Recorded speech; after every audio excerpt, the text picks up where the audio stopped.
Então vamos lá, senhores. Como é que você cria um conjunto de instruções de processador? Vamos supor que nós aqui nessa sala quiséssemos criar um processador novo. E aí, o que a gente faz? A primeira coisa que você pensa que vai criar. Oi? Soma. Você primeiro vai criar uma instrução. Você não vai olhar alguma outra coisa. O que você tem que decidir? Que requisito você acredita que você precisa para criar um processador? Instruções. Vou generalizar um pouco, tá? Instruções. A gente precisa de instruções. Muito legal. E a gente precisa de mais coisas, certo? Como eu sei que hoje todos vocês trouxeram papel, caneta, lápis, borracha, a gente vai pegar aí 2 minutos para vocês escreverem separadamente tudo o que você acha que é necessário para criar um processador. Ok? Da seguinte forma, tem um outro detalhe interessante. Muitas dessas coisas vocês vão recordar de 404. Tudo bem, não é problema. Alguma dessas coisas você pode não recordar de 404, mas está na sua cabeça. Ótimo também. Vamos colocar. Monta uma lista. Não conversa com a pessoa do lado, monta a sua lista. Daqui a pouco você vai comparar com a pessoa do lado e tentar chegar numa lista em comum. Mas nesse primeiro momento, escrevam individualmente. Tudo o que você acredita ser necessário. Imagina o seguinte, você quer criar nova companhia concorrente da Intel. Você vai fazer um novo processador do zero. Você tem que tomar várias decisões. O que você consegue saber, ou o que você precisa saber sobre o seu processador. Ok? Tudo bem? Enquanto isso, a lista de presença está passando pela sala. Não se esqueçam disso.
Mais 30 segundos para vocês.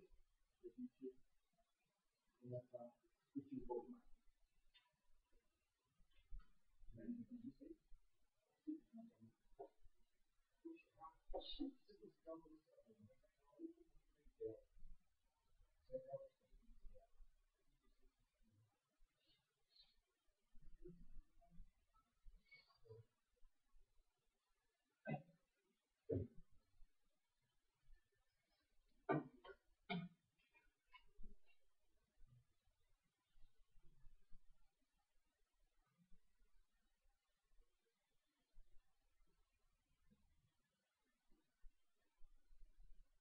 Ok, senhores. Vamos só tentar aqui consolidar um pouco os dados, depois vocês vão completar. Vão ganhar um pouco mais de tempo aí. Quem levantou um item? Um item pode ser contratar a Intel. Mas não vamos pegar ele. Vamos pular ele. Quem colocou um item? 2 itens. 3 itens. 4. 5. 6. 7. Tem alguém maior que 7? 8. 9. Tem alguém com 9 ou mais? Legal. Então nós temos de 2 a 8, né? Temos de 2 a 8 itens. Vamos fazer o seguinte. A pessoa do seu lado deve estar com um número diferente do seu. Conversa com ela. Cheguem a uma lista. Ok? Tira ou coloca novas coisas. Pega com a pessoa que está do seu lado. Se chegar agora por último, junta no meio aí, monta 3 pessoas, tá? Porque fica mais fácil. Mencionar mesmo.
Conseguimos confirmar um pouco mais? Está melhor?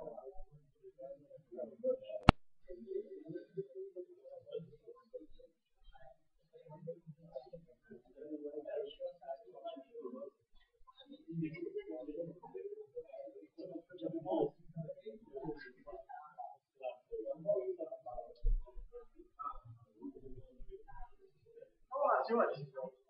Ok? Vamos tentar aqui. Realmente alguns ainda estão discutindo lá, tentando tirar coisa. Alguém tirou coisa da lista do outro? Alguém apagou itens da sua lista? Alguém apagou item da lista? Se ninguém apagou item da lista, eu espero que a gente tenha crescido o número no geral. Mas nem sempre. Pode ter acabado perfeitamente. Ok? Um pouco de teoria de conjunto para vocês. Então vamos lá. Vamos lembrar o seguinte. A gente tinha gente com 2 itens e gente com 8 itens. Vamos recapitular então. Alguém ficou com 1 depois dessa discussão? 2 itens. 3 itens. Ok. 4 itens. 5. 6. 7. 8. 9. Opa, apareceu 9 aqui, legal. 10 itens. 11. 12. Mais 12 ou mais? Legal. Então, quem chegou a mais do que 9 somou itens de 2 listas. Isso é legal. Isso é uma forma interessante de vocês tentarem chegar a algum consenso. No primeiro momento, consolida as listas e depois vocês conseguem separar um pouco. Outra coisa interessante, eu tento colocar vocês para fazerem primeiro sozinho e depois em conjunto, porque eu espero que nesses 2 minutos que vocês conversaram, vocês foram convencidos de coisas distintas que vocês não lembraram. Provavelmente, se vocês tivessem feito em dupla no início, vocês não chegariam numa lista desse tamanho. Então é interessante vocês fazerem sozinhos e depois juntar. Ok? Bom, então nós temos até 11 itens. Então eu vou tentar enumerar alguns itens aqui que vocês escreveram. Vamos começar? Quem fala um item para mim? A gente tem 11, então tem que ter algum para falar para mim. Unidade lógica aritmética. Vamos lá.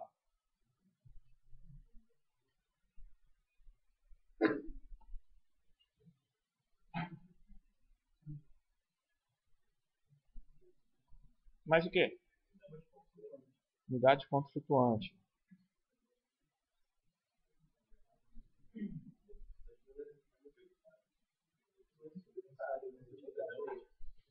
Necessário, legal. Vamos falando. A gente vai escrevendo aqui. Unidade de controle.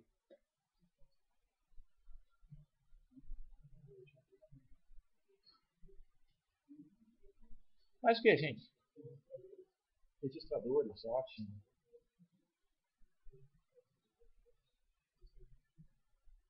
Minha estimativa é que a gente vai chegar a uns 20 itens. Então, se você tem um item que não está falado aqui, vão falando logo.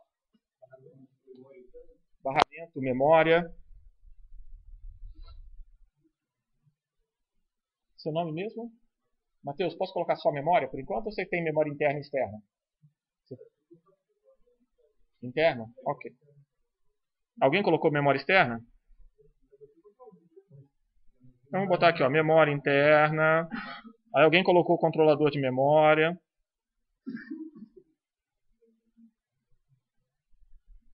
Alguém colocou externa? Rafael, você colocou? Memória externa.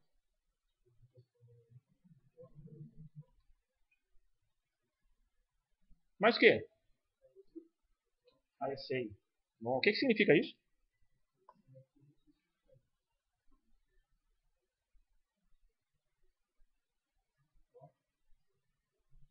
O que mais?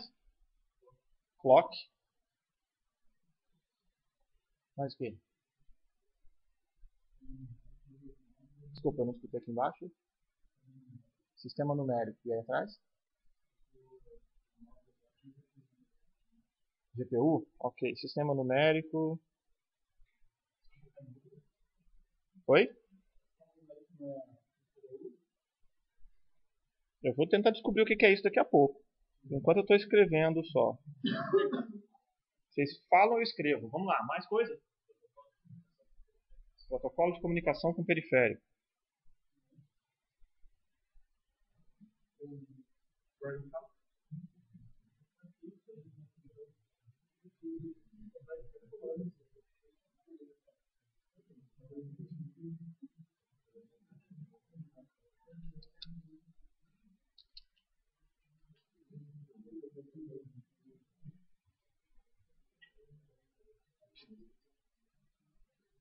Mais o quê? Mais alguma coisa? Oi? Entrada e saída. Preguiça vai aparecendo e a gente começa a abreviar. Vamos lá. Pode falar, tem mais coisa? Nós temos aqui 1, 2, 3, 4, 5, 6, 7, 8, 9, 10, 11, 12, 13, 14, 15. Eu acho que vocês colocaram mais coisas aí. Circuito para criptografia.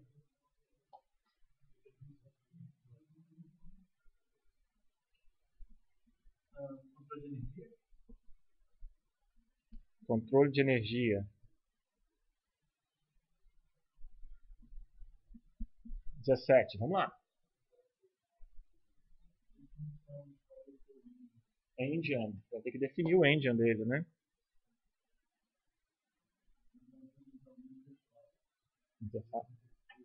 Ah, tem entrada e saída, é isso?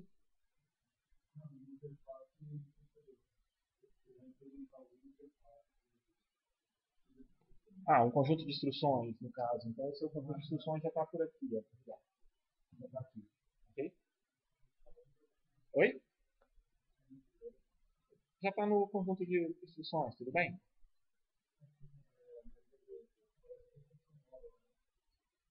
Mas eu estou falando conjunto de instruções como um todo, uma coisa bem ampla. Ok? Então, qualquer instrução que você pense ali, eu posso colocar ali. Se for uma funcionalidade para multithread, a gente pode discutir. Mas instrução para isso, essa é a interface que a gente tem. A gente vai falar um pouquinho sobre isso daqui a pouco. Ok? Mais alguma coisa? Vou colocar aqui, ó.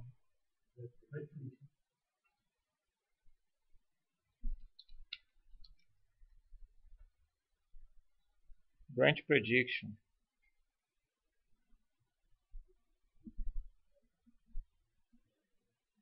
Mais alguma coisa? Oi? Tem que ter pipeline. Ixi. Bom, chegamos a 20, certo? 20 já é um bom número para a gente começar. Legal. A gente tem um monte de coisa que vocês precisam para projetar o processador.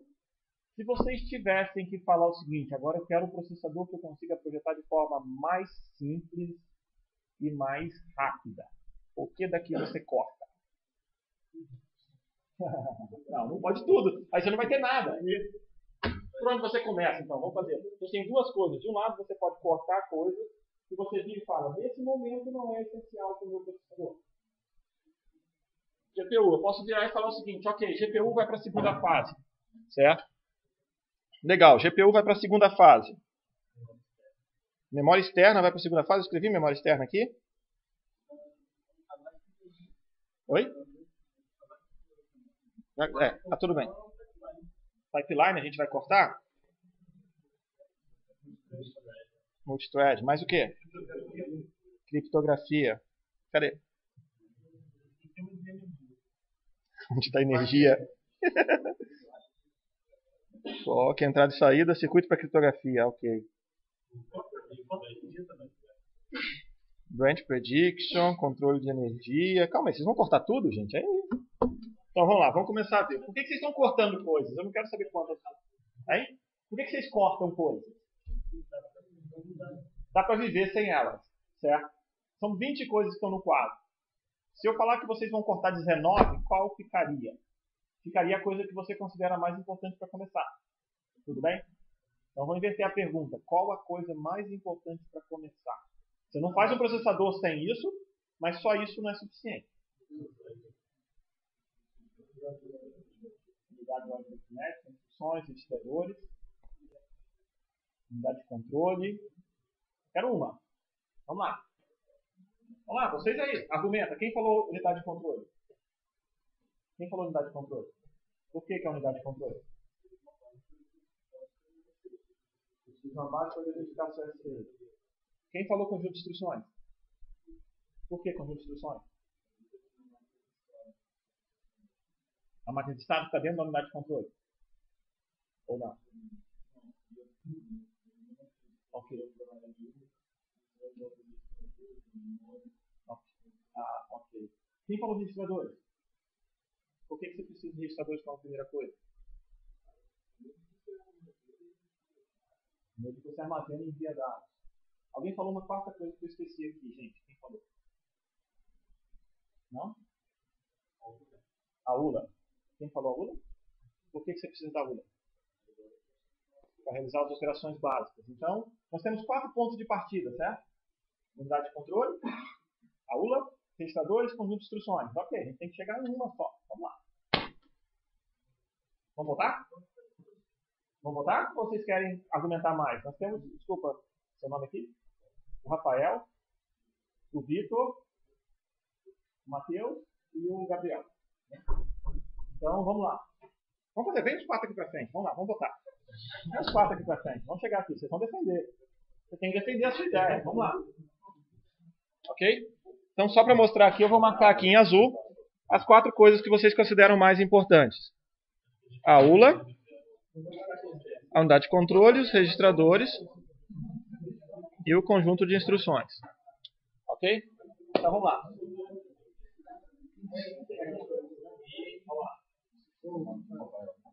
Ok, o Rafael está defendendo a ULA. Ok, você tem 30 segundos para defender a ULA. Vamos lá. Então, a ULA faz operações básicas que tudo vai necessitar dessas operações básicas para dar origem a outras instruções para programar esse serviço. Basicamente, é o que precisa, o essencial da instrução.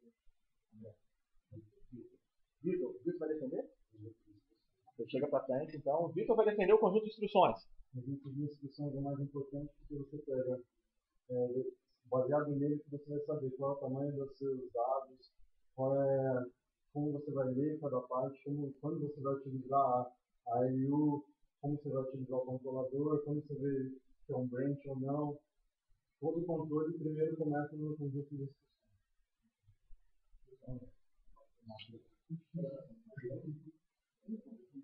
Vamos lá, você vai defender? Ok, o Matheus vai defender registradores. Vamos lá. Registradores acho que são a base do processador, né? Você guarda dados, divide dados, e sem eles você não consegue projetar instruções, porque acho que são a raiz de todas as coisas. Ideal. Vai defender? Você vai defender? Eu defendo unidade de controle, na verdade, eu concordo mais com as instruções.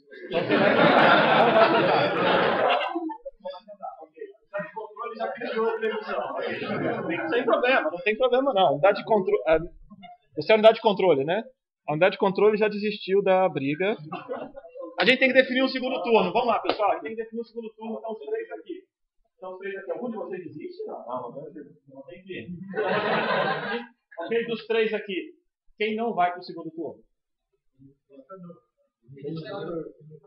Vamos lá, vamos tentar levantar aqui. Né? Rafael fala. Unidade lógica aritmética. Fica ou sai? Fica, sai, vamos lá. A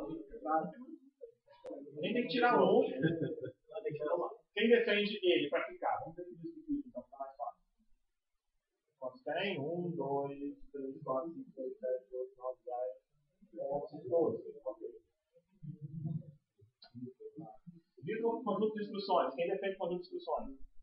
A gente botou 2 vezes. Mas 1, 2, 3, 4, 5, 6, 7, 8, 9, 10, 11, 12, 13, 14, 15, 16, 17, 18. Ok? Registradores. Quem defende registradores? Você tem agora, Matheus. Temos 2 agora. A gente tem que escolher entre os 2. Unidade lógica aritmética e conjunto de instruções. Por que a unidade lógica aritmética e não o conjunto de instruções? Temos agora o contrário. A uma é uma operação mais básica do que seriam as instruções. Ok? E por que o conjunto de instruções e não a unidade lógica aritmética? A unidade de instrução não é nada. Nossa, tá? Não, sabe, vocês vão fazer assim.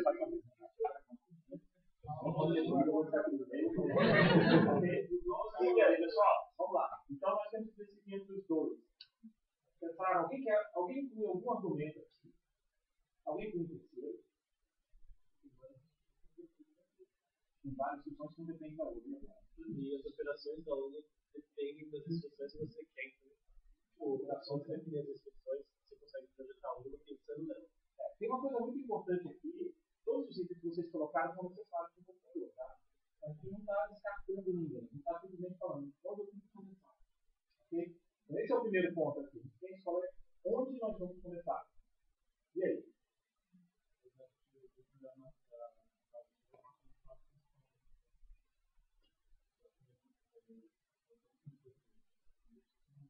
Então vamos pensar aqui. Unidade lógica aritmética, quem vota a favor? Conjunto de instruções. Legal. Muito obrigado por 2, tá? Legal. Bom, então a gente ficou aqui com um conjunto de instruções. Ok? Nós ficamos como um conjunto de instruções como sendo a primeira coisa necessária, que eu acabei de apagar aqui.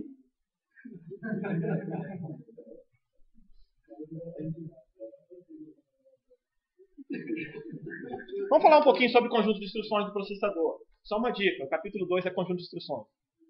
Certo? Mas tudo bem, mas vocês chegaram a essa conclusão, certo? Tem uma coisa muito importante aqui, que é você definir o conjunto de instruções. O que é o conjunto de instruções de um processador? Ele é capaz de fazer. O que o processador faz? Vamos pensar o seguinte, olha, meu celular aqui, ele tem um processador ARM, certo? Aquele ali tem um processador Intel. Se o conjunto de instruções diz o que ele é capaz de fazer, eu posso concluir que algum conjunto de instruções faz algo diferente de outro, logo, meu celular faz algo diferente do meu processador. Um não é capaz de rodar um determinado programa.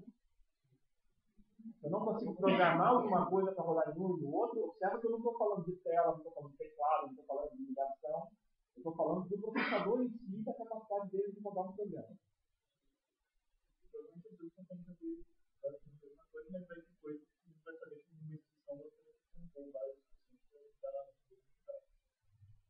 O Gabriel está falando para a gente que talvez você precise de uma combinação diferente de instruções de um processador em relação à combinação de outro. Faz sentido para vocês? Os processadores são diferentes. Se você pegar instruções, assembly, sei lá, de repente esse aqui roda em 3 instruções, esse aqui roda em 3, mas são 3 outras. Ou esse aqui roda em 3, esse roda em 2, esse roda em 3, esse roda em 2, esse aqui roda em 5, esse roda em 239, que seja. Mas você vai ter números diferentes de instruções para fazer coisas diferentes. Instruções são diferentes. Faz sentido? Tudo bem? Alguém aqui fala russo?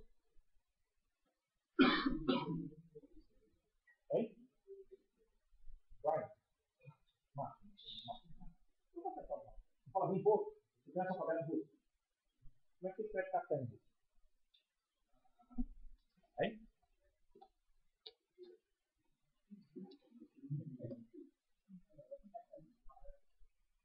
Qual o próximo? É aquele assim, né?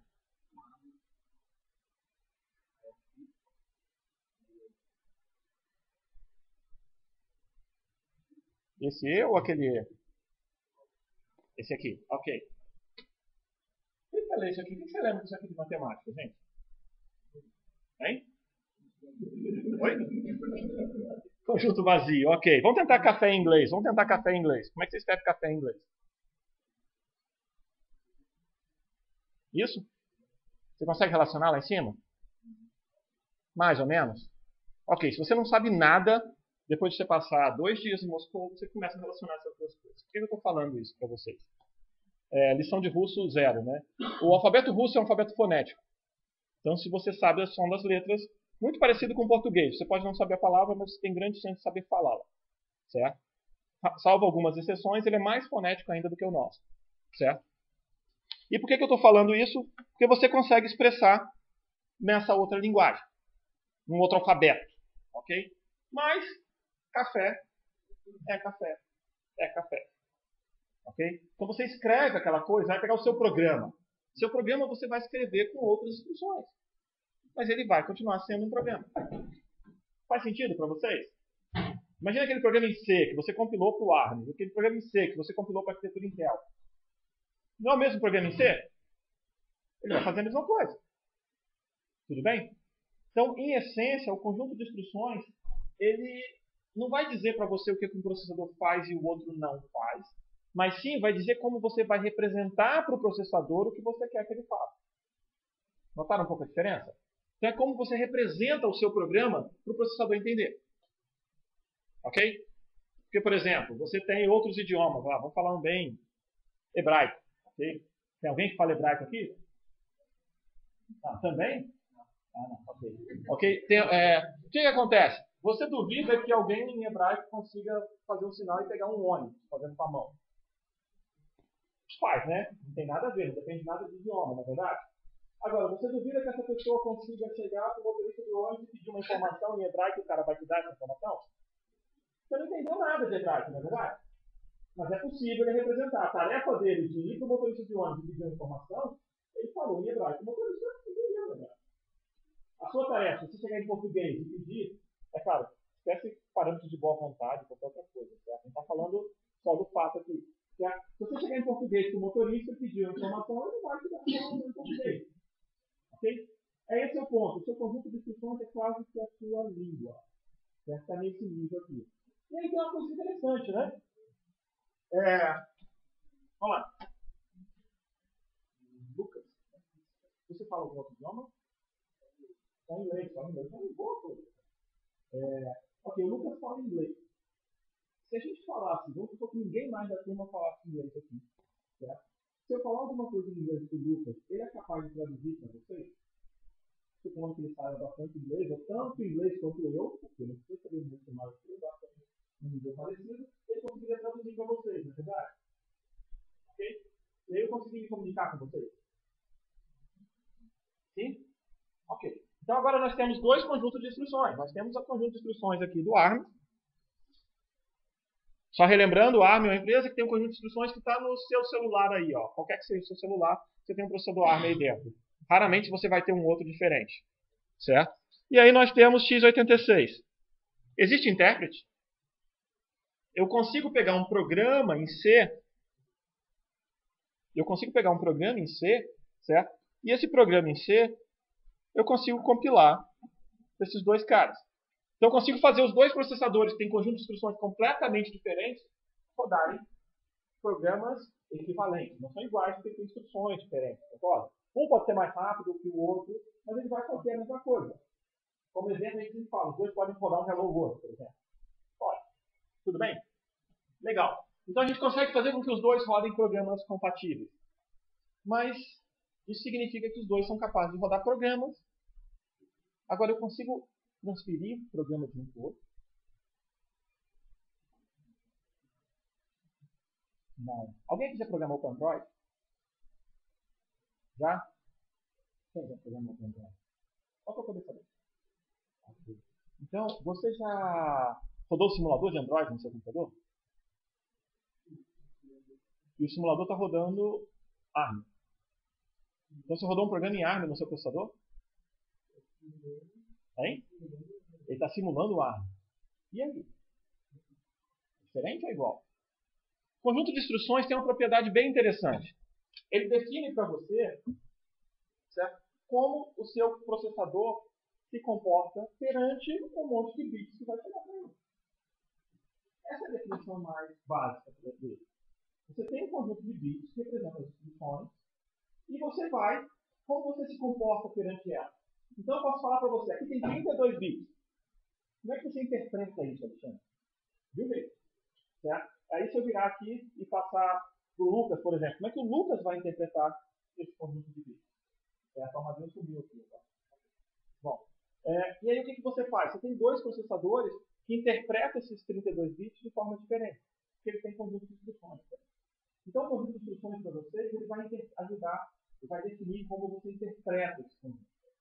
Bom, mas calma aí. Se eu falasse para vocês, por exemplo, certo? Se eu falasse para vocês que dado esse conjunto aqui, olha, de 32 bits, certo? Dado esse conjunto de 32 bits aqui, se nós tivermos 6 zeros aqui,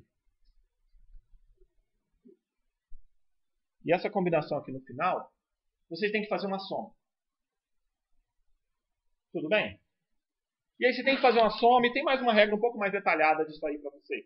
Mas vocês vão ter que fazer uma soma. Vocês conseguem interpretar essa instrução? Se eu tiver outro conjunto de 32 bits que casar com isso aqui, o que vocês fazem? Opa, é uma soma. Não é verdade? Vocês conseguem interpretar, então, uma instrução? Sim, eu te dou um conjunto de instruções, eu te dou a definição de um conjunto de instruções, e eu estou te ensinando a interpretar essas instruções. Ok? Dado que você consegue interpretar essa instrução aqui, você consegue fazer um programa que interprete isso aqui e faça uma soma? Tudo bem para vocês? É capaz de fazer um programa que lê o que tem aqui e interpreta, né? Não é verdade? Ok? Então esse programa aqui,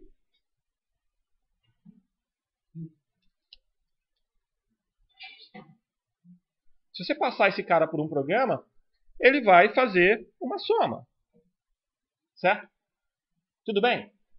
Ok. Aí o Rodolfo chegou aqui e passou para vocês como atividade de casa 72 instruções dessas. Você consegue fazer um programa que interpreta 72 instruções se eu definir direitinho, igual eu fiz com essa daqui? Essa aqui eu não fiz direitinho, eu deveria fazer com mais detalhes.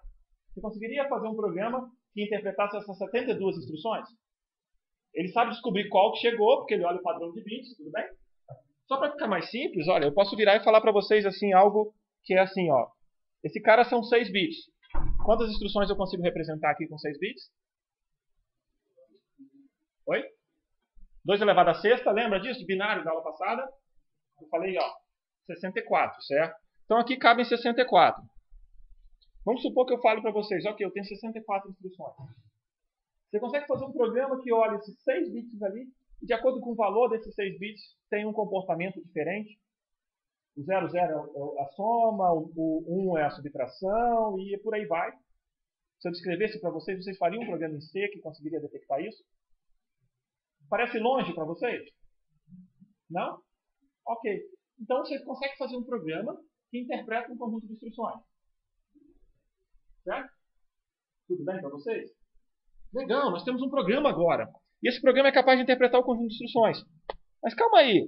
E se eu pegar esse cara aqui, ele tem um conjunto de instruções, não tem? É um manual mais ou menos dessa espessura. Aí ao invés de pedir para entregar na semana que vem, eu peço para entregar no final do semestre.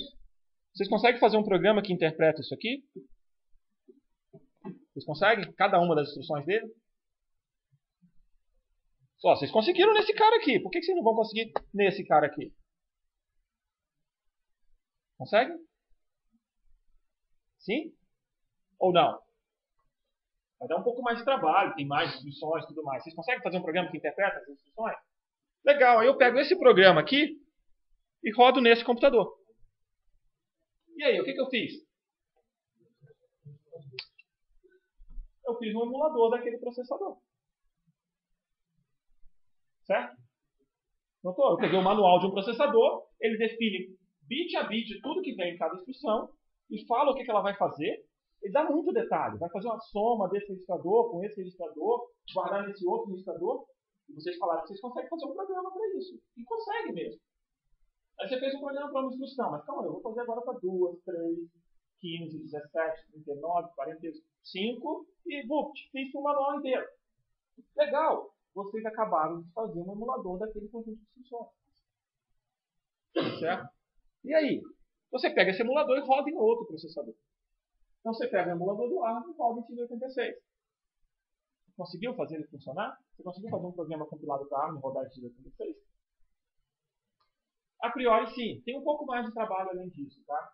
É um pouco mais trabalhoso porque vocês vão ter que tentar olhar questões de modelos de memória, algumas outras coisas ali. Mas, em essência, é o que você faz, é o que você consegue fazer. Então, o conjunto de instruções, ele está definindo a interface que você fala com o computador. Mas quando a gente pensa... Oi? Eu acho que no caso do simulador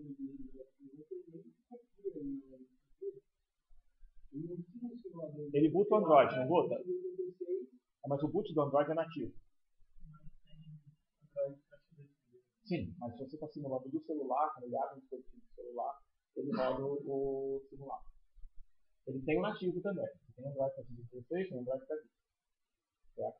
Mas ele acaba rodando aquele lá. Mesma coisa com o iPhone, ele vai emular, tem uma máquina virtual pequenininha lá dentro também. Não é tão pequenininho. Se fosse nativo seria muito mais fácil. Certo? Ok? Mas aí você consegue, a ideia, dá para fazer nativo? Dá para compilar um programa Android, a máquina virtual DAO. Dá para compilá-la para x86? Dá também. Tá? Então é possível fazer para tudo. Ok? E aí você definiu, na realidade, um conjunto de instruções intermediário, que é o DAO. Ou, alguém já programou em Java? Você pega a máquina virtual Java, ela converte o seu programa lá em Java para bytecode.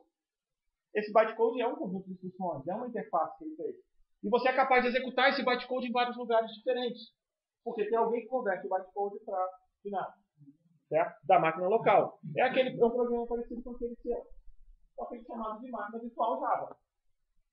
É exatamente a mesma coisa. Então, o seu conjunto de instruções, ele define a interface do seu software com o seu hardware. Não necessariamente com o seu hardware, pode ser uma máquina virtual para baixo, mas ele define de tal forma que é difícil você detectar se você está rodando em hardware ou uma máquina virtual. Você pode emular o suficiente. Tudo bem? E você pode fazer confusões maiores ainda. Eu pego um programa que é capaz de emular um processador Intel, compilo ele para ARM, roda em cima de um emulador de ARM no processador Intel. Não tem a menor ideia porque você vai querer fazer isso, mas é possível. Tudo bem?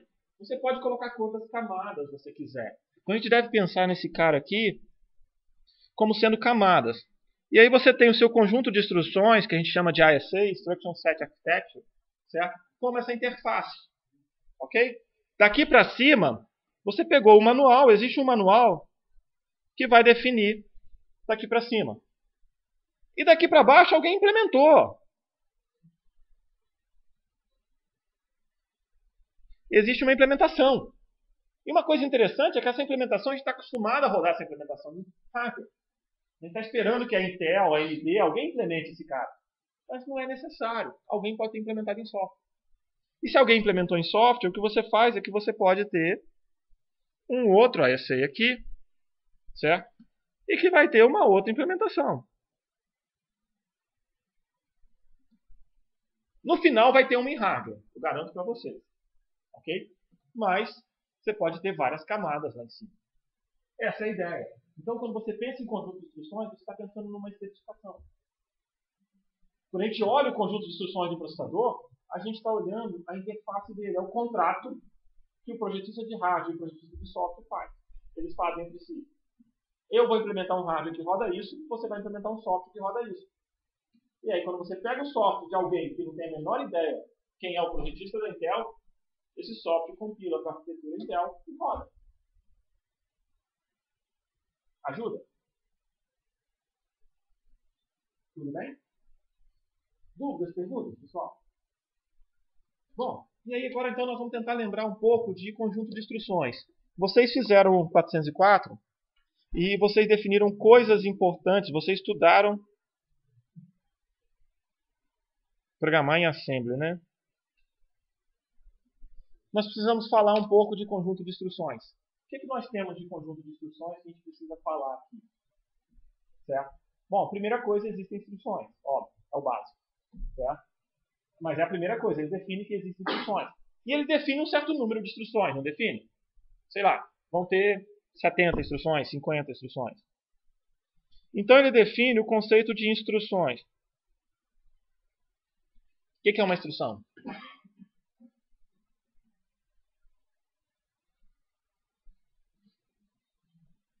que é uma instrução? É uma das operações que o seu processador faz. Normalmente é a menor granularidade que você consegue dar a operação para o processador. Certo?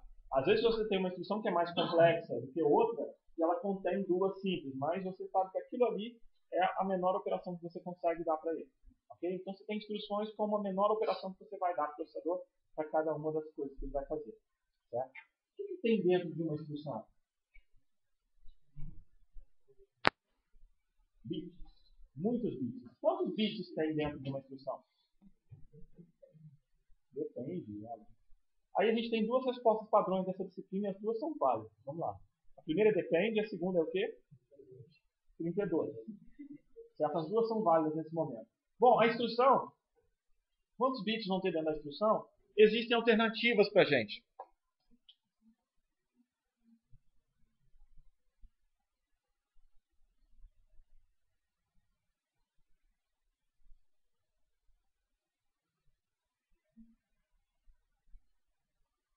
Tamanho fixo, instruções de tamanho fixo, instruções de tamanho variável. Nós temos dois tipos de instruções. Melhor. Ou você define que o seu conjunto de instruções tem todas as instruções do mesmo tamanho, ou você pode definir que o seu conjunto de instruções tem instruções de tamanho variável. Muitas das vezes, isso está associado a dois conceitos interessantes para a gente.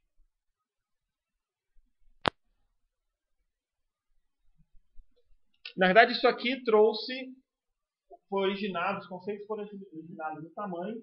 Hoje em dia a diferença está muito mais ampla ou menos ampla, depende de como você escolhe, e não é mais, garantidamente não é mais baseado só no tamanho. Mas nós temos um conjunto de instruções chamado de RISC. RISC é de reduzido, então ele é um conjunto de instruções reduzido no processador e tem poucas instruções, ótimo para quem quer aprender a programar em Assembly, certo? Normalmente, quando você define um conjunto de instruções RISC, você define instruções de tamanho fixo. É uma das principais propriedades de um conjunto de instruções RISC. As instruções têm tamanho fixo. No nosso exemplo aqui, nesse semestre, a gente vai estudar o processador MIPS, que tem 32 bits por instrução. Toda instrução do MIPS vai ter 32 bits. Então nós temos MIPS, é uma arquitetura RISC, que é um conjunto de instruções reduzido, e todas as instruções têm 32 bits. Cada uma delas tem 32 bits. Alguém consegue me falar uma coisa boa sobre você ter instruções do mesmo tamanho? Fácil de decodificar. Por que é fácil de decodificar isso?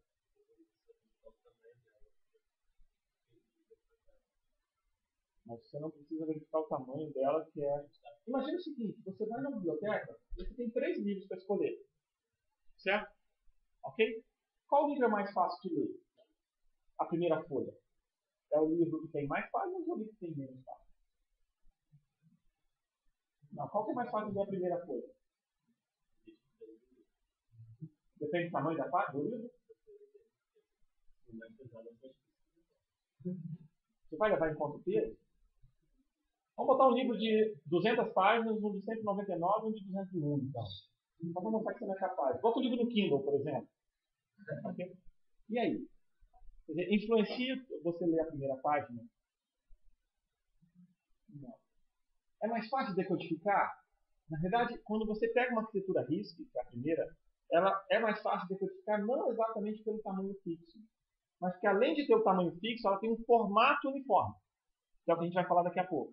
Okay? Então, é um motivo positivo para arquiteturas RISC, os formatos são uniformes, logo você consegue decodificar mais facilmente. Certo? Imagina agora o seguinte, então, só voltando à nossa analogia com o livro, imagina que você tem um livro que as folhas estão em ordem e outro que está fora de ordem. Pensa num dicionário, por exemplo. No dicionário onde as palavras estão em ordem, no dicionário onde as palavras estão fora de ordem. Qual que é mais fácil você achar uma palavra? É mais ou menos essa diferença de dificuldade. É claro que o dicionário não pode ser tão grande, mas vamos lá. E aí nós temos uma outra alternativa, que são as arquiteturas RISC. As arquiteturas RISC, só para dar um exemplo, o nosso x86 é uma arquitetura RISC e as instruções têm tamanho variável. Só para dar uma noção de tamanho variável, a gente costuma falar entre 1 e 17 bytes. Certo? Então a gente fala de uma pequenininha, bem grande. Okay? Mas um grande problema para a gente é que quando você começa a pensar em desempenho entre essas duas arquiteturas, você começa a falar o seguinte: eu quero um processador, sua arquitetura interna, ele quer rodar 4 instruções por vez. 4 instruções por vez, quantos bytes eu preciso ler da memória para executar 4 instruções num RISC? Naquele RISC MIPS ali. 16 bytes. Eu tenho 4 bytes por instrução, eu leio 16 bytes. Na arquitetura Intel, se eu ler 16 bytes, quantas instruções tem lá dentro? De 1 a 16. Ok? Então, um dos grandes problemas, uma das grandes coisas de facilidade de codificação é que você quer descobrir o tamanho. Para descobrir o tamanho, você tem que saber que instrução é essa. E quando você quer ler várias instruções, você acaba tendo que fazer sequencialmente. Descobre a primeira, que instrução é, você saber onde começa a segunda, para saber onde começa a terceira, onde começa a quarta, e assim sucessivamente. Então aí você teve um problema. Ok? Suas instruções têm tamanho diferente, e por terem tamanho diferente, você não consegue facilmente descobrir quantas instruções para frente você vai ler. O que você faz? Exagera.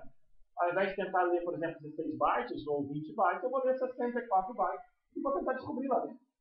Ok? Então você faz alguma coisa um pouco mais exagerada. Você exagera em recursos e pode ser que isso te afete em outro momento. Tudo bem? Entenderam um ponto positivo e um ponto negativo? Por outro lado, me fala um ponto positivo de você ter instruções de tamanho variável. Oi? O código final pode ficar menor. Faz sentido? Eu quero algo positivo, rapaz. Você falou aumenta a complexidade, e complexidade é algo negativo nesse momento. Mas realmente, aumenta a complexidade, como o Rafael falou lá atrás, certo? E o Gabriel falou que pode tornar o código menor. Pode ser que eu faça um programa que use instruções de 2 bytes, de 3 bytes, de 1 byte, predominantemente. De vez em quando eu uso uma de 17, mas não parte das vezes eu uso instruções menores. Ao usar muitas instruções menores, eu consigo diminuir o tamanho médio. Diga? Não. Você vai ter que, para executar uma instrução de 17 bytes, você tem que ler os 17 bytes da memória.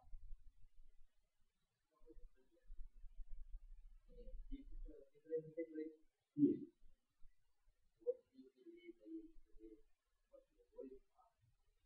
Você pode ler 2, 4, não. O que acontece é o seguinte. Aí nós temos duas coisas para olhar. Lembra que eu falei na aula passada que você tem interface com a memória, por exemplo, lê 32. Lê 4 bytes por vez. Se você quer ler uma instrução de 16 bytes, você vai ter que fazer 4 leituras da memória para conseguir trazer os 16 bytes para você. Você sempre lê, a memória ela tem uma largura de banda, que é a largura que você lê os dados dela. Então você precisa ler nessa unidade. Tá? O que vai acontecer é que você vai ter memórias mais largas, tá? Que vão passar mais bytes. 32 bytes, 64 bytes. Então, normalmente, você acaba não lendo um pedaço só da instrução, embora isso possa acontecer, mas você vai ler muito mais, muitas instruções. O problema é que quando você tem uma instrução de tamanho fixo, você sabe quantas você leu, e quando você tem de tamanho variável, você não tem a menor ideia enquanto você não for decodificando.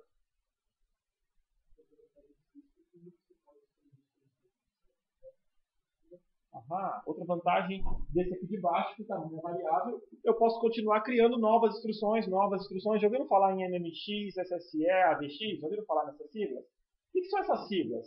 Essas siglas são extensões do seu conjunto de instrução. Elas incluem novas instruções no seu conjunto de instruções. Certo? Como é que você faz isso? Elas são cada vez maiores. Por quê? Porque você usou certa codificação, agora você vai e bota mais um byte, bota mais codificação, bota mais um byte, bota mais um byte. Em algum momento você vai chegar a uma função de, sei lá, 17 bytes. Só para ter uma ideia, o AVX, que é a última extensão do conjunto de instrução da Intel, o tamanho médio das instruções dele está acima de 5 bytes. Então, o argumento anterior, quer dizer, esse argumento de que você pode colocar mais instruções é positivo, certo? O argumento anterior de que seu código pode ficar menor também é positivo. Mas as duas coisas são meio conflitantes, concordam comigo? Se eu posso ir colocando instruções para o resto da vida, eu vou aumentando o número de instruções da arquitetura e aí eu não vou ter um problema tão menor. Então as coisas são, de certa forma, meio conflitantes. Isso ocasiona o que o Rafael acabou de falar. A gente vai ocasionar problema de complexidade, vai ser mais difícil. Imagina agora um manual para vocês, né? Como decodificar uma instrução. Olha o primeiro byte. Se o primeiro byte for 17, pega o segundo byte. Se o segundo byte for 15, pega o quarto byte. Se o quarto byte for 13, pega o 18º byte.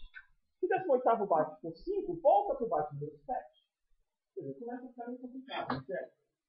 Eu inventei isso agora, tá? Não peço para repetir. O que aconteceu? O modelo de decodificação do maciço fica mais complicado. Ele não é tantos passos assim, mas você pode esperar ter até uns 7 bytes de instruções pelo computador. Normalmente você tem menos, a maior parte das vezes tem menos, mas você vai ter de 1 a 3 na maior parte dos casos. E algumas instruções bem mais. Isso afeta você. Isso gasta mais tempo para decodificar. Ok? Então nós temos os dois paralelos. A gente vai tratar do MIPS, certo? Que é um conjunto de instruções de 32 bits. É uma arquitetura RISC. E ele é o precursor dessa história de RISC. Ele foi criado na década de 80 com a seguinte questão principal na cabeça. Antes existia um conjunto de instruções, em especial um conjunto chamado VAX, que ainda é usado como referência em certos lugares, simplesmente pela história dele, mas as pessoas não têm máquinas rodando VAX hoje em dia, certo? E o conjunto de instruções do VAX ele era tão elaborado, tão complicado, que você tinha uma instrução só para chamar uma função, passar todos os parâmetros, arrumar a pilha, certo? Numa única instrução. Parecia muito legal, cara. Parecia muito legal. E aí surgiu o seguinte efeito. Eu vou chamar uma função. O que eu vou fazer lá dentro? Não importa. Usa essa instrução aqui, passa os parâmetros, prepara a pilha, faz tudo mais. E aí alguém teve a feliz ideia de fazer o seguinte. O VAX tinha outras instruções mais simples. A pessoa pegou um programa que tinha essa instrução super elaborada e reescreveu essa instrução super elaborada como várias instruções simples, mas somente as necessárias. Por exemplo, quantas funções você escreve no seu programa em C que passam 4 parâmetros? Você concorda? Tem funções que passam 3, tem funções que passam 2, tem funções que passam só 1, tem funções que nem passam parâmetro. Mas se você vai colocar uma instrução no seu processador, você tem que definir um tamanho. Aí as pessoas viram, vai com folga, né? Então define lá 4 parâmetros, por exemplo. E aí dava um trabalho extra para o programador em Assembly ou para o hardware implementar esses 4 parâmetros. E aí na hora que o cara fez isso, implementou o programa em Assembly usando instruções separadas, o programa rodou mais rápido. Como é que pode, né? Então ele pegou aquele programa que você tinha uma instrução só, que fazia um negócio super elaborado, trocou aquela instrução por um monte de instruções mais simples, e o programa rodou mais rápido.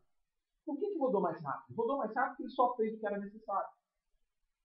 E as instruções mais simples são mais simples de rodar no seu processador também. Não está dando tempo. Então a somatória de várias instruções simples era menor do que uma instrução complexa, que fazia, do ponto de vista do programa, algo equivalente. Observe que não era algo 100% equivalente, porque você deixou de fazer coisas que não eram necessárias. Certo? Então, com isso, surgiram arquiteturas RISC. Aí foi o principal motivador. A ideia geral é que se você volta 20 anos aí, se você pega a década de 80, certo? E volta 20 anos, década de 60, e analisa essa evolução de 20 anos de conjunto de instruções, você começa a ver que, em paralelo a isso, começou a surgir uma nova tecnologia da época, chamada compilador. Olha que legal. Vocês acreditam que já existiu uma época da vida da computação que não existiam compiladores? Pois é. Quando não existia compilador, você tinha que programar em Assembly. Você sei que não é 802, né? Bom, você tinha que programar em Assembly. Quando você programava em Assembly, você queria um código que você conseguisse entender para manipular. Mas aí começou a surgir compiladores. E o compilador era muito mais simples você usar instruções simplificadas. Ao invés do compilador ter que adivinhar qual é a instrução elaborada, ele gostava de usar instruções mais simples, era mais fácil programar. Porque quando começou a surgir compilador, não existia tanta otimização de código ainda. Então as instruções mais simples facilitavam o próprio compilador. Junta isso com o fato de que você consegue, uma instrução é mais simples de um lado, e do outro lado você tem o segundo fato, onde os compiladores preferem instruções mais simples, certo? E que o programador quer se distanciar mais da sua máquina. Junta essas coisas todas, fomentaram fortemente o crescimento da arquitetura RISC. E aí as arquiteturas RISC começaram a crescer, começaram a aparecer mais, e nessa mesma época apareceu o MIPS, apareceu o Spark, apareceu a arquitetura Alpha, e foram aparecendo outras arquiteturas, todas elas RISC, todas elas tentando tirar o proveito do fato de que instruções simples eram mais rápidas, e você tirava o proveito disso executando programas mais rapidamente. Ok? Aí teve toda uma leva de processadores RISC aparecendo. Até que, de repente, aparece um tal de processador chamado Pentium. Você ouviu falar nele? Legal. Apareceu um Pentium, o primeiro da série. E no primeiro da série, na realidade, já começava a ter ideias nessa direção, mas no primeiro da série Pentium, a Intel chegou à conclusão de que seus processadores, as instruções da Intel eram muito complicadas. As instruções eram todas muito complicadas. E aí ela chegou à conclusão de que para executar realmente, para tirar proveito disso, eu deveria tornar as instruções mais simples. O que a Intel fez? Ela não botou, não dá para mudar o conjunto de instruções, tem um monte de programa legado ali. Todo mundo já estava rodando até o Windows, rodando um monte de coisa lá, e você não queria mexer no código. O que ela fez? Dentro do processador Intel, quando você chega na entrada, chega uma instrução para o processador, a primeira coisa que ele faz é quebrar as instruções em várias instruções simples. Olha que legal. Então aí você roda, tem um conjunto de instruções interno ao processador Intel, a arquitetura Intel, que é um conjunto de instruções simples, e que com isso você consegue tirar o proveito. Por um lado, todos os benefícios que a gente falou, externos ao processador, de você conseguir rodar instruções, as instruções complexas serem melhores para algumas coisas, e do lado de dentro você tira o benefício de instruções simples. O principal benefício de instruções simples naquele momento era pipeline. Certo? O que é o pipeline? É uma das técnicas de acelerar o desempenho do processador. A gente vai ver isso no capítulo 4. Okay? Então, só para dar uma tentativa de explicação rápida para vocês, você quebra a instrução em vários pedaços e roda cada pedaço separadamente. E vai rodando um atrás do outro. A ideia geral do pipeline, como se fosse uma linha de montagem. Okay? A gente vai falar com mais detalhes depois. Então, o que aconteceu é que se a gente pega hoje, você pega RISC versus CISC, é uma pura questão de definir ponto de implementação. Certo? Você já não está mais toda aquela coisa, o legado de uma instrução complexa e instrução simples, você consegue resolver e tentar detectar que ponto de implementação você vai fazer. Mas como, por razões históricas, RISC motivou vários avanços arquiteturais, a gente vai falar de arquitetura RISC aqui, e você pode pensar, você pode colocar uma arquitetura x86 por cima, certo? E converter para RISC, ou você pode rodar essa própria arquitetura RISC no processador ARM. São dois processadores que estão altamente dominando o mercado hoje em dia. Tudo bem, senhora? Dúvidas, perguntas? Falei demais, né? Foi isso? Bom, então vamos fazer o seguinte agora. A gente sabe que as nossas instruções podem ser de tamanho fixo ou de tamanho variável. Legal, mas vamos trabalhar então com as nossas instruções de tamanho fixo. Certo?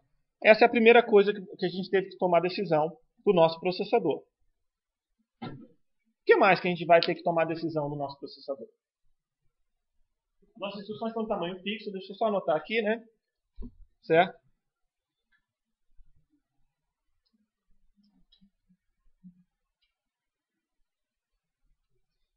Relembrando aquela lista, alguém falou registradores. Teve alguém até que veio aqui na frente para falar em registradores. Foi o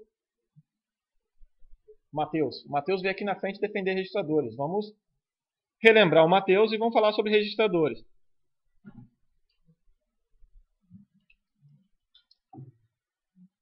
O que nós temos em registradores? Para que a gente precisa de registradores dentro do processador? Matheus?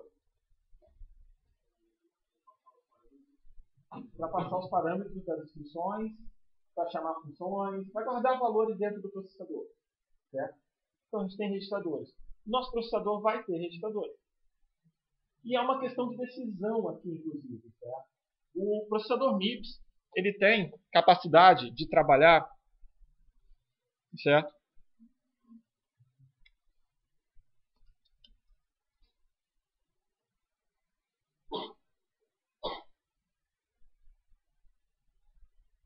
O processador MIPS ele é capaz de trabalhar com instruções de 1, 2 e 3 registradores.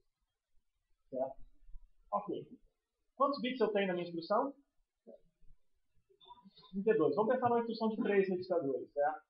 Se eu pegar um programa que tem uma instrução que tenha 3 registradores, eu vou gastar 3 vezes o número de bits necessário para endereçar um registrador nessa instrução.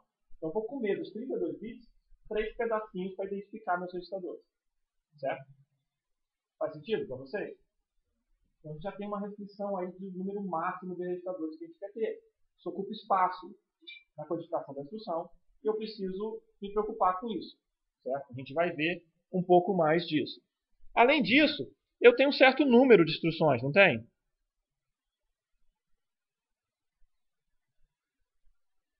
Eu tenho um certo número de instruções, não tem? Eu posso colocar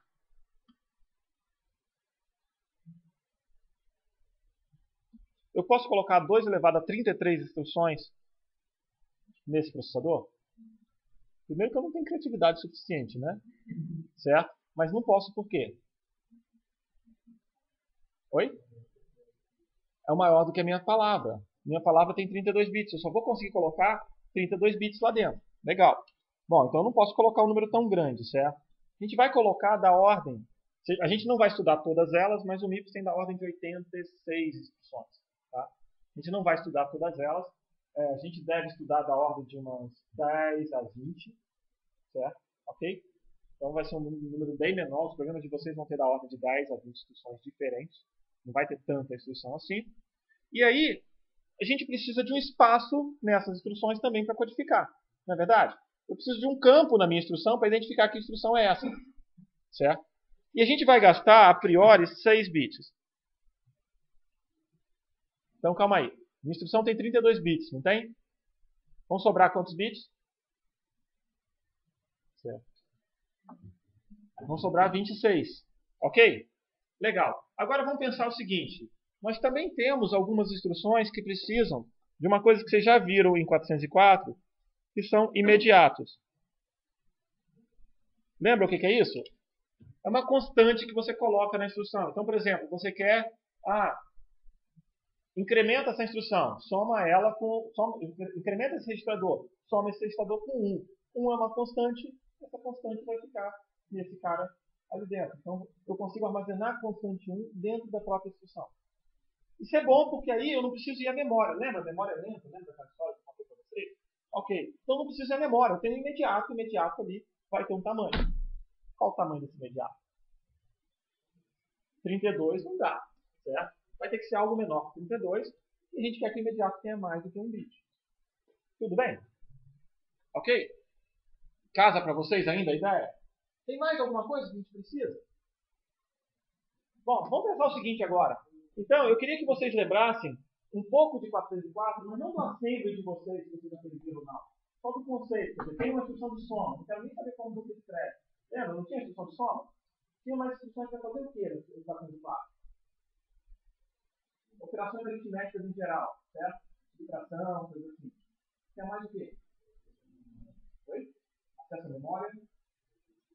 Transferência de dados, acesso à memória. Tinha instruções de acesso à memória. Não tinha? Você podia fazer movimentação da memória, certo?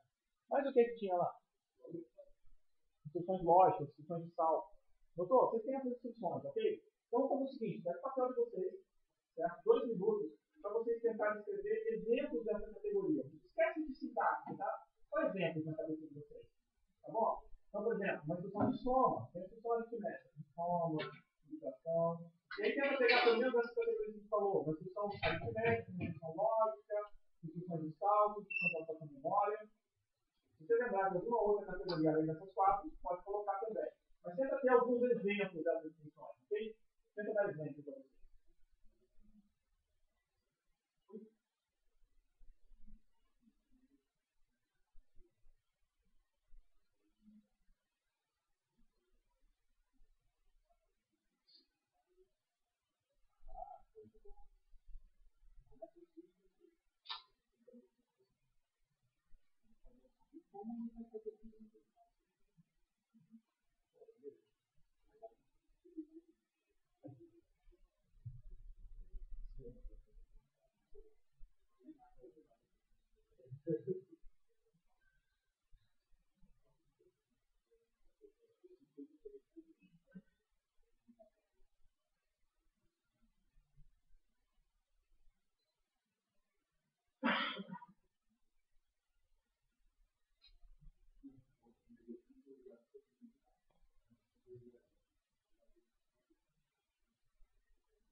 Ok, senhores? Então vamos lá.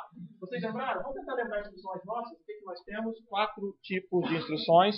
Antes de mais nada, 30 segundos para vocês. Conversa com a pessoa do lado. Vê se você achou exemplos que ele não achou. Se tem alguma coisa diferente, bem diferente do que você fez.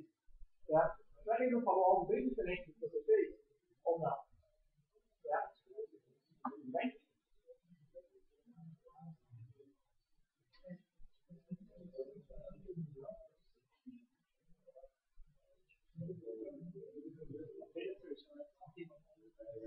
Chamada de sistema conta como só pergunta isso.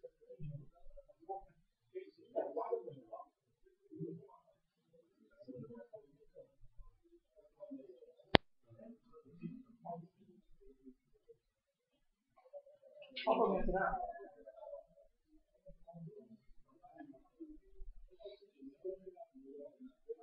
Rafael Fernandes Isaac. Semana que vem você está resolvendo.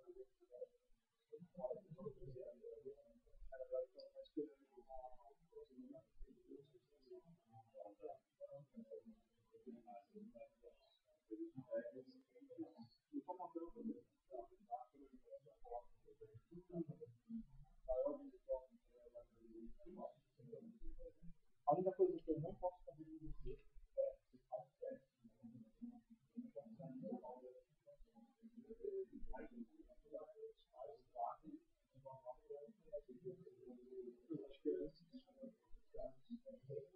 não deixe de fazer a balançada. Senão depois eu não consigo voltar. Bom, pessoal, vamos lá. Então aqui, a gente definiu 4 formatos. A primeira nossa aqui eram instruções aritméticas. Instruções aritméticas. Alguém me dá um exemplo de uma instrução aritmética? Soma, né? Poxa. Mais alguma? Subtração, ok, legal. Então vamos pegar aqui, vamos pegar a nossa primeira instrução, uma instrução de soma. Subtração. E a gente tem instruções lógicas, né? Certo? Instruções lógicas, dá um exemplo para mim. AND. 2 só, ok? Instruções de salto.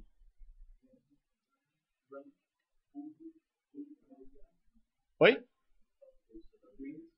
Saltos, branch, saltos condicionais, né? Bom, salto, a instrução de salto, salto, né? Então vamos chamar, tem uns nomes diferentes, né? Branch, que é o salto em inglês também, e jump também é salto. Geralmente a gente tem essa nomenclatura dupla, tá? Branch são instruções muitas das vezes condicionais e jump são instruções incondicionais, tá? Então o MIPS vai usar essa nomenclatura dupla. Quando você tem um branch, você sabe que existe alguma condição para ele saltar. Salta-se igual a 0, por exemplo. E quando você faz um jump, você salta independente do que estiver acontecendo. Ok? E aí nós temos instruções de acesso à memória. Load, store. Basicamente você traz alguma coisa da memória e manda alguma coisa da memória. Certo? Eu esqueci seu nome aí atrás. Daniel. O Daniel, ele virou e fez uma pergunta bem interessante agora há pouco. A gente tem instruções de 32 bits. Certo? Ela tem 32 bits de largura. E a gente falou na aula passada que a nossa memória tem endereço de 32 bits.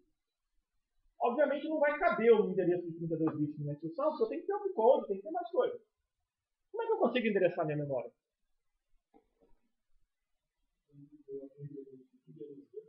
Coloca o endereço no registrador, parece bem imediato, né? A gente pode pensar então, bota um endereço no registrador. O registrador tem 32 bits. Como que eu coloco o endereço no registrador de 32 bits? Se a minha instrução de colocar coisa no registrador não pode caber 32 bits.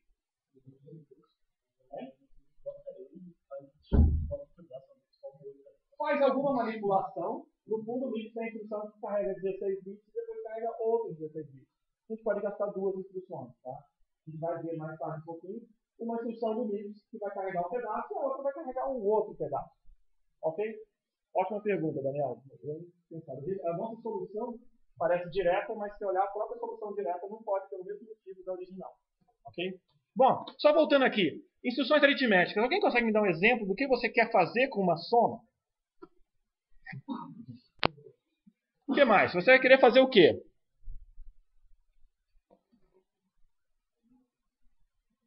Eu quero somar o quê? Um registrador no outro? A gente pode querer somar... Pode querer somar 3? O MIPS é um processador que a gente fala que ele faz operações com 3 endereços. Quando eu falar para você, esse cara aqui,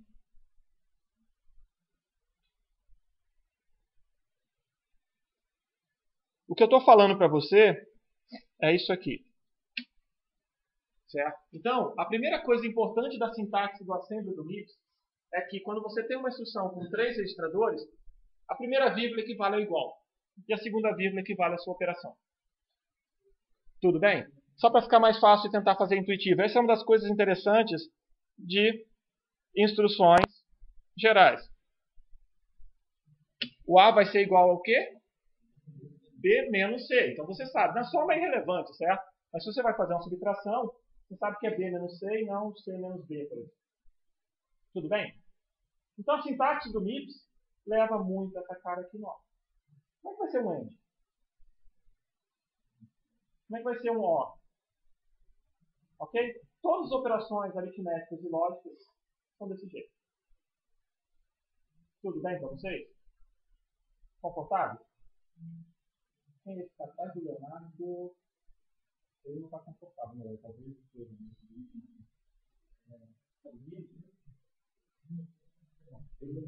não está confortável. Bom, então vamos lá. O que nós temos aqui? Nós temos um problema que é armazenar essa instrução. A gente tem 32 bits, não tem? Certo? Lembra que eu já falei para vocês que nós temos um opcode? Opcode é o campo que identifica essa instrução. E a gente tem esse cara com 6 bits. Sobram 26. Quantos registradores eu tenho? 3 registradores, certo? O A, o B e o C. Eu tenho 3 registradores que eu quero colocar aqui. Então eu vou ter que ter 3 campos iguais aqui dentro. Tudo bem? E aí nós temos que fazer a seguinte pergunta. Quantos registradores a arquitetura do MIPS tem? Resposta padrão. 32, exatamente, 32. Por isso, lembra que eu falei para vocês que muitas das respostas numéricas do MIPS vão ser 32? Não, na dúvida, 32. Ok? Então vamos lá. Nós temos 32 registradores. Quantos bits eu preciso para endereçar 32 registradores? Alguém falou? 5, 6, 5 bits, certo? Então a gente vai precisar de 5 bits aqui, 5 bits aqui, 5 bits aqui. Tudo bem? Diga. Isso. Ah, ótima pergunta. Seu nome mesmo? Hein? André. André. O André fez a pergunta. Olha bem. Ninguém tinha feito essa conta aqui, né? Eu falei que o MIPS tem uns 80 instruções. Quantas instruções cabem aqui? 64. De 0 a 63. E aí? Cadê as outras? E aí, o que vocês fazem? Choram? Bota mais um bit, né? Tem mais alguma alternativa? Bom, vamos só completar isso aqui, André. A gente já vai chegar no seu caso aqui. Quantos bits estão sobrando aqui? Quantos bits estão sobrando agora? 11 bits. Saúde. A gente vai ter dois campos agora.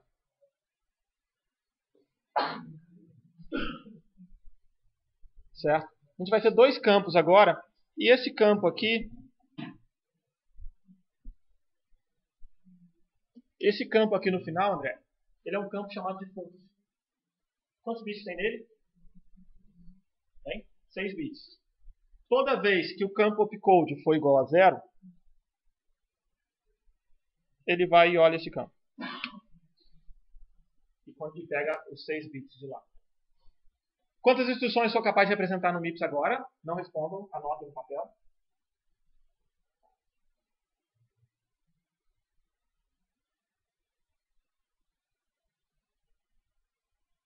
Pedro, tudo bom com você?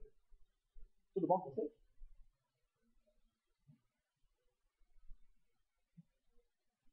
Vinícius? Quantas instruções? É isso? O dobro? Quase o dobro, né? Eu vou ser capaz de representar 64 aqui, certo? Mas para isso eu como uma daqui. Então aqui eu tenho 63 gerais, uma delas gasta 64 daqui. Então a gente vai ser capaz de representar 127. Observe que eu poderia fazer outras jogadas, pegar 2 dali, 3 dali, 4 dali. O MIPS só pega uma de lá. Tudo bem? Então a gente vai ter da instrução 1 até a instrução 63 só usando o opcode, e a instrução 0 usando o opcode e o campo fundos. Ótima pergunta, André. Muito bom. Certo? Então a gente consegue agora 127 instruções. Então o MIPS pode ter até 127. A gente só está usando 80, então ainda sobra um bom espaço para a gente. Ok? Em especial, as instruções lógicas e aritméticas de registradores usam esse formato aqui. Falta esse campo aqui. Esse campo aqui é chamado de Shift Amount. Só nas instruções de deslocamento que você usa esse campo. Tudo bem? As outras instruções ele tem valor 0. Então ele não está sendo usado. Tudo bem? Ainda sobrou espaço. A gente tem 32 bits. Depois codificamos um monte de instrução lá e ainda sobrou espaço. Olha que legal. Tudo bem? Agora voltando à pergunta do Daniel. Eu preciso montar uma instrução, certo? Eu preciso montar um valor de 32 bits no registrador. Aí eu falei para ele, Daniel, a gente consegue no primeiro momento montar com 16 bits. Será que é isso que a gente consegue? Sim, a gente consegue montar com 16 bits. A gente pega outras instruções, outra categoria. Só relembrando aqui, olha, a gente pegou instruções aritméticas e instruções lógicas, não é verdade? Agora a gente vai trabalhar com instruções de acesso à memória. Tá bom? Nós temos as instruções load e nós temos as instruções store. Oi, diga.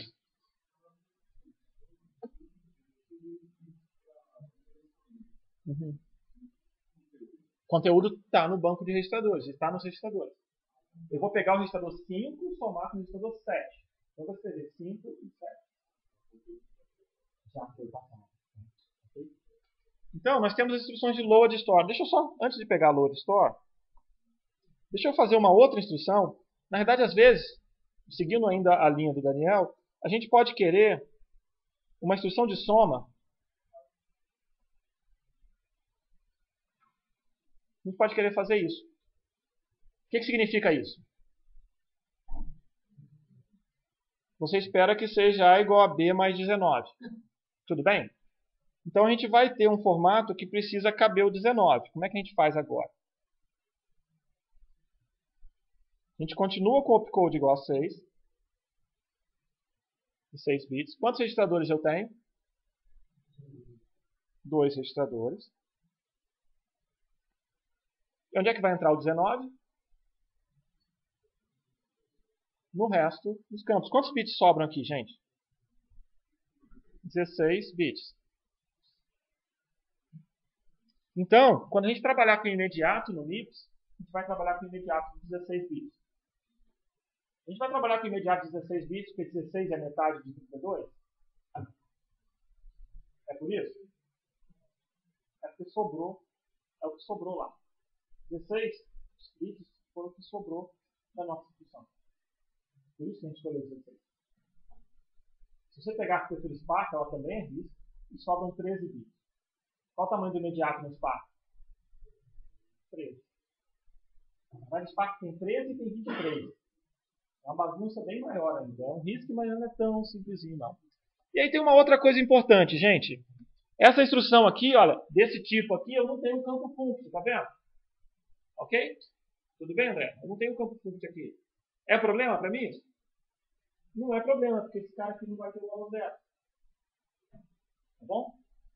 E aí, a gente também usa nessa instrução, a gente também usa nesse caso aqui, as instruções de load e as instruções de store. Load e store também usam isso aqui. Eu vou guardar o valor no registrador, vou usar esse valor e esse aqui para calcular o endereço. A gente vai ver mais detalhes daqui a pouco. Tá? Então, a gente usa um registrador e um imediato para calcular o endereço, e a gente usa um registrador de destino. Ok? Essa é a ideia geral do load e store. Bom, e aí nós temos o último formato nosso, que é o formato que vai ter a instrução de jump. Quando a gente pensa em fazer um salto, o salto não é condicional. Jump só salta. Ele precisa de registrador? A gente vai ter dois tipos de jump. Um jump com registrador e um sem. A gente vai olhar o jump sem registrador.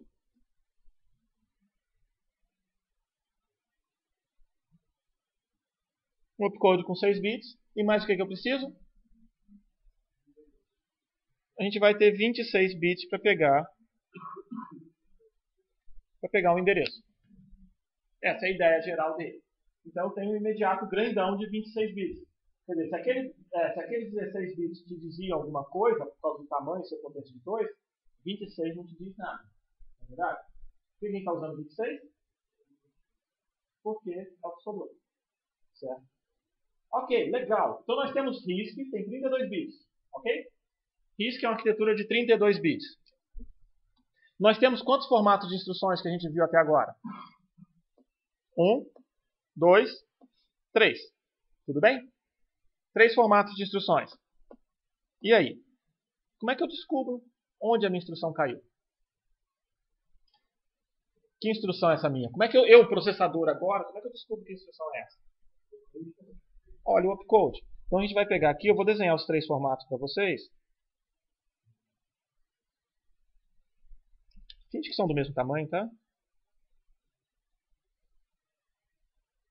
Guardadas as devidas proporções de escala,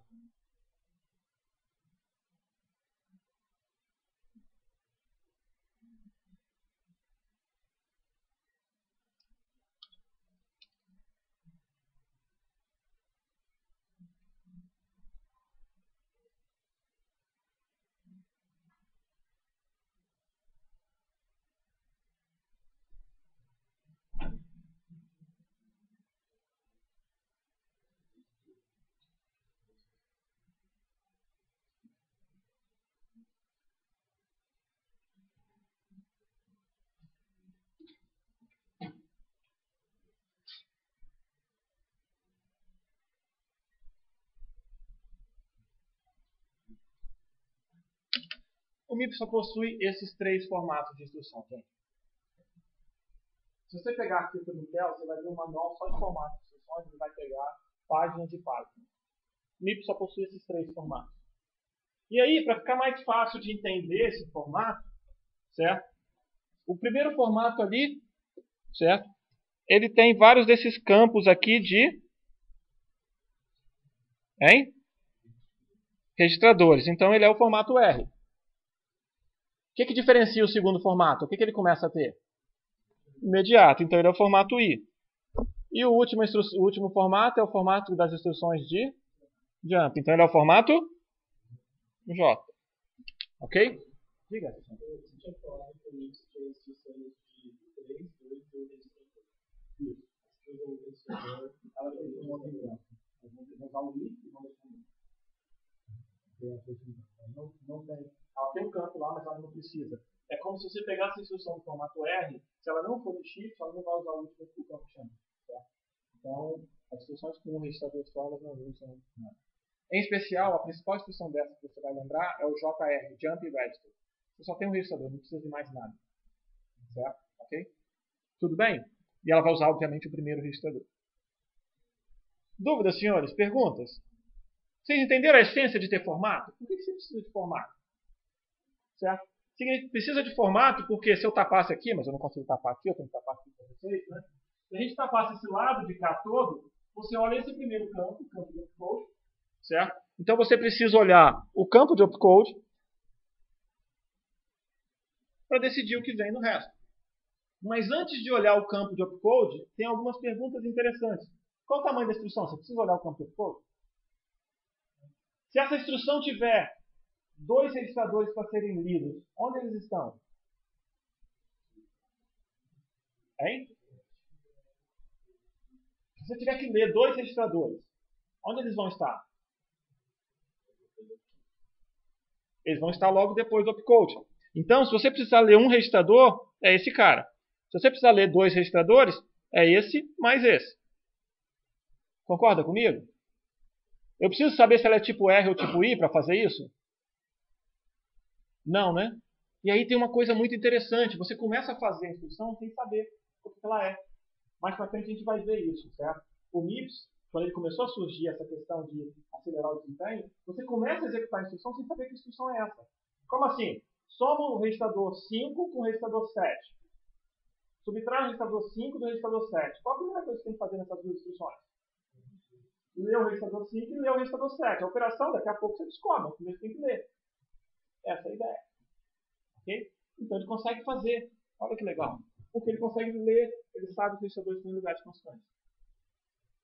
E aí ele faz exatamente isso. Embora intuitivamente para a gente gostaria que o próximo registrador depois do opcode fosse o destino, o que ele faz é que é o último é o destino. Então, quando você vai pegar no MIPS, ele vai fazer uma soma desse cara com esse e vai guardar nesse. Por que ele vai fazer isso? Porque guardar, você pode esperar um pouco para descobrir onde você vai guardar. Você sabe que vai fazer a soma, até fazer a soma você descobre o resto. Ok? Você vai acessar a memória, ele começa a fazer algumas coisas antes que ele consegue. Ok? Entenderam a ideia de formato de instruções? Eu falei que a gente tem 80 instruções. Certo? Como vocês colocariam novas instruções? Imagina, 30 instruções. Você consegue colocar, na realidade, 47 instruções. É menos do que isso, tá? Eu tenho acho que 86. Você poderia colocar aí uma quantidade, vamos supor, mais 10 instruções do seu processador. Como é que você colocaria isso? O que você teria que fazer para inventar uma instrução nova e botar no mix? Primeira coisa, vamos lá. Descobrir um formato para ela, né? Onde você vai encaixar? Que tipo de instrução ela é? Tá vendo? Isso aqui fala muito sobre a instrução. A gente deu a ideia de instruções, a gente não caiu ainda no mapeamento. Mas se a instrução que ela tem só um imediato grandão, se ela tem um imediato e só tem 2 registradores, ou se ela tem 3 registradores. Certo? A gente escolhe isso aqui primeiro e aí pega uma instrução. Alguém consegue me dar um outro exemplo de uma instrução maluca que a gente quer colocar no processador? Oi? Compare? Uma instrução de comparar 2 registradores. O que ela vai fazer com esses 2 registradores? Vai comparar os 2 registradores. Vai ver, por exemplo, se eles são iguais. Onde é que vocês colocariam? Na R ou na I? Depende. Depende é uma boa resposta, mas a gente não consegue decidir agora. Na R? O pessoal lá de trás, ó. Vamos tentar o pessoal lá de trás. Ó. Aqui lá de trás, ó. Tá. Calma hoje, não vou falar nada agora. Isso, né? Atrás ali. Feitou do lado. Então vocês 4 aí. Uma instrução de compare. Você gostaria que essa instrução tivesse 2 registradores ou 3 registradores? Vamos lá, 50% de chance, gente. Fala aí. 2 registradores. Por quê você quer 2 registradores? Só precisa de 2. Você quer comparar só 2, né? Onde é que você vai guardar a resposta? Nas flags do processador. Por que você quer flags no processador? Essa é outra coisa interessante. A arquitetura RISC tentam ser bem simples e ele não tem flags. Então ele fala para você o seguinte: se você quer fazer uma comparação, você quer guardar a resposta. Então me dá um registrador para guardar a resposta. Quantos registradores você quer agora, William? 3 registradores, né? Tudo bem? Concorda com ele, Heitor? Ótimo. Então a gente vai fazer uma instrução de comparação. No caso do MIPS, a gente vai ter uma instrução de comparação. Não tem o nome de compare, tem outro nome, mas ela vai gastar 3 registradores. Ela compara 2 e bota a resposta no terceiro. Tudo que você quiser fazer com o MIPS, você vai usar registradores. Você tem 32 deles, cara. Olha que legal. Tudo bem? Você tem 32 registradores. Então, uma instrução de comparação, ela vai ter que ser uma instrução do tipo R. Você compara esses 2 aqui, certo? Os 2 primeiros, e coloca a resposta. Você faz alguma comparação, coloca a resposta no outro registrador. Tudo bem para vocês? Legal? Ótimo para vocês? O que a gente pode fazer mais com esse conjunto? Chamada de sistema. Poxa, bem lembrado. Certo? A gente quer fazer chamada do sistema operacional. Existe uma instrução que chama o sistema operacional. Certo? Você só consegue rodar o sistema operacional se tiver uma instrução que chama o sistema operacional. Como que a gente chama o sistema operacional? Como é que você chama o sistema operacional por um processador? Existe uma instrução chamada syscall. E aí, o que eu faço com ela? Ela tem parâmetro? Depende. Sempre depende. Depende. Ela sempre depende.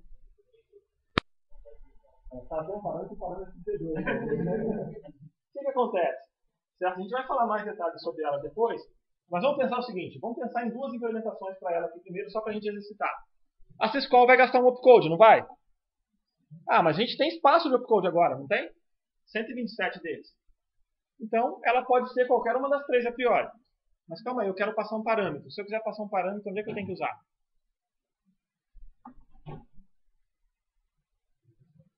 Oi? Um registrador ou um imediato. Então, o que vai acontecer? A gente vai ter que definir. Se a gente quiser um imediato, a gente pode usar até o tipo J. Se a gente não quiser imediato, o que a gente tem que fazer? Se tiver registrador, a gente tem que colocar ele em cima. Mas ela é considerada, a instrução no caso do MIPS, certo? Por que eu vou postergar a resposta para você? Porque a instrução do MIPS, a gente tem uma convenção de passagem de parâmetros no MIPS. Certo? A gente falar na convenção de passagem de parâmetros, a gente vai ver quais são os parâmetros que você vai passar para essa escola. E aí você escolhe o que você quer.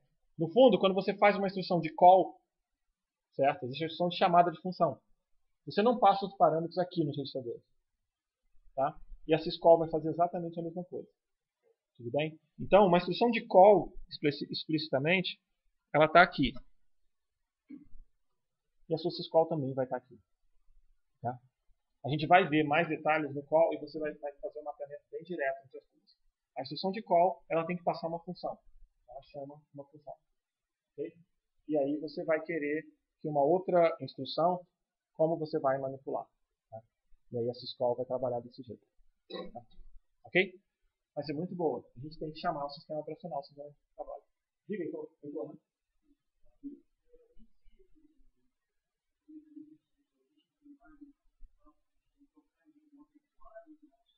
Sim, tem.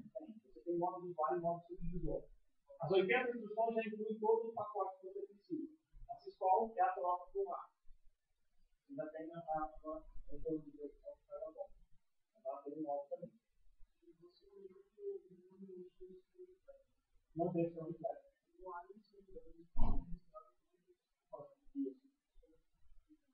Você sabe que você está no modo. Aí existem algumas coisas interessantes que você tem. Geralmente o seu cada processador tem o seu modo. No caso do MIPS, você tem alguns registradores de controle que não estão nesse pacote de servidores. Então você tem uma instrução especial que lê registrador de controle. E aí esse controle de experimentar o alvo. Não, eles não iguais nos flags, porque as flags você acessa direto no controle normal. No instalador de controle, você fala, vou fazer o seguinte: leia o instalador de controle com o instalador normal. Mas o instalador normal. Então você vai ter diferença de dois passos. Então, as flags não estão sempre ativas para você, então você pode falar branch se zero. Ou no caso do ARM, ele tem aquele primeiro bit, são 4 bits, né? Que fazem a condição direta para você. Você não tem acesso direto aqui. É um pouquinho diferente. Em relação aos flags, tem parte positiva, é legal você olhar isso, certo? O ARM ganha bastante por ter esse listador de flags, mas você não precisa ter. A ideia é a seguinte: o Nix, ele foi, lembra que eu contei aquela parte histórica? Ele foi mostrando de ruptura, certo? Então eles tentaram tirar o máximo de overhead possível que você tinha. Eles fizeram tudo o mais simples possível. Hoje em dia chegou-se à conclusão que você não quer tão simples assim. Você já começa a dar muito trabalho.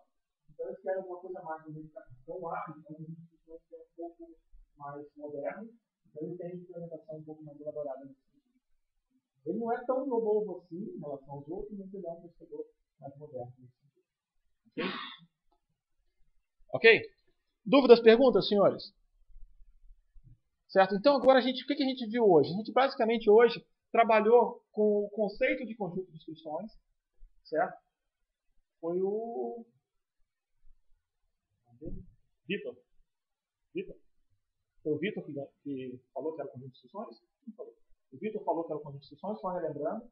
Depois a gente já desceu e já falou, certo, sobre registradores, sobre formato de instruções, sobre outros componentes necessários. Certo?